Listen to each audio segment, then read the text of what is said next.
Assalamualaikum warahmatullahi wabarakatuh. Halo sahabat semua, apa kabar hari ini? Semoga sehat, bahagia, dan tentu saja tetap dalam lindungan Allah Subhanahu wa Ta'ala. Nah, kali ini kita mau ngobrol tentang satu hal yang sering banget kita lakukan, tapi jarang kita sadari, ghibah. Ya, ngomongin orang di belakangnya.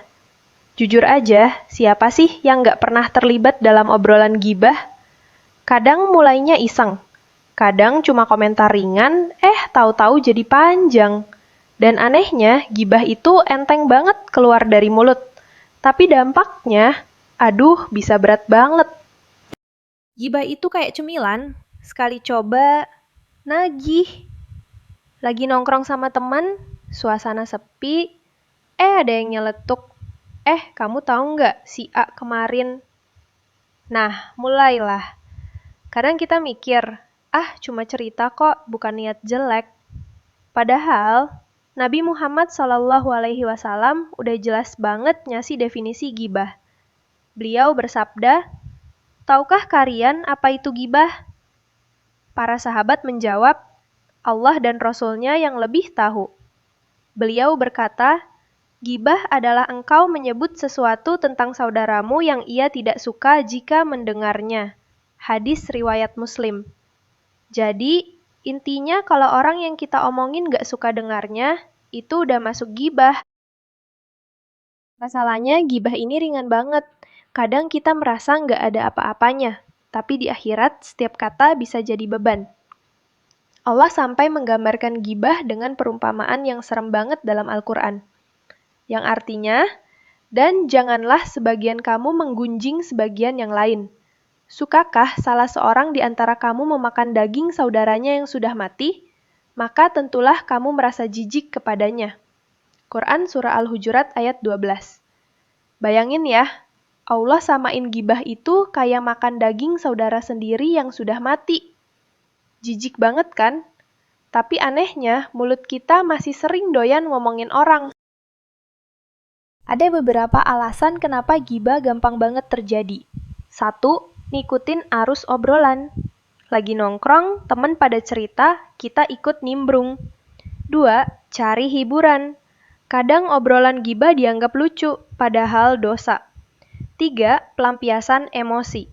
Lagi sebel sama seseorang, keluarnya lewat ngomongin di belakang. 4. Gak sadar. Kita pikir, cuma fakta kok, padahal tetap ghibah. Nah, ini yang sering dilupain. Akibat ghibah itu bukan cuma di dunia, tapi juga di akhirat. 1. Menghapus amal baik. Ada kisah di zaman Nabi, ada orang yang rajin ibadah, tapi di akhirat bangkrut karena suka menyakiti orang lain dengan lisan.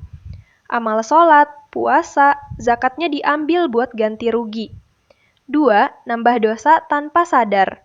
Setiap kata yang keluar bisa jadi catatan hitam di buku amal. 3. Merusak hubungan. Ghibah bikin kita kehilangan kepercayaan orang lain. Sekali ketahuan suka ngomongin, orang jadi males deket. Oke, kalau ghibah itu berbahaya, gimana caranya biar kita nggak terjebak? 1. Ingat balasannya. Kalau lagi pengen ngomongin orang, bayangin lagi makan daging busuk. Jijik kan? 2. Alihkan obrolan.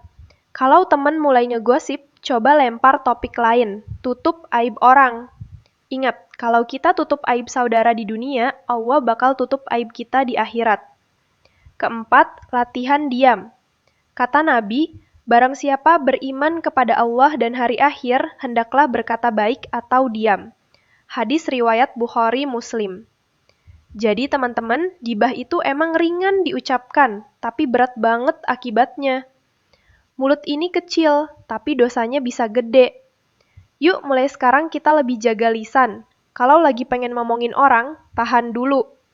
Ingat, pahala kita bisa habis cuma gara-gara satu kata. Semoga kita dijauhkan dari kebiasaan ghibah, dijaga lisannya, dan diganti dengan perkataan yang bermanfaat. Demikian, semoga bermanfaat. Sampai jumpa lagi di podcast berikutnya. Saya Salsa Ramadhani undur suara. Wassalamualaikum warahmatullahi wabarakatuh.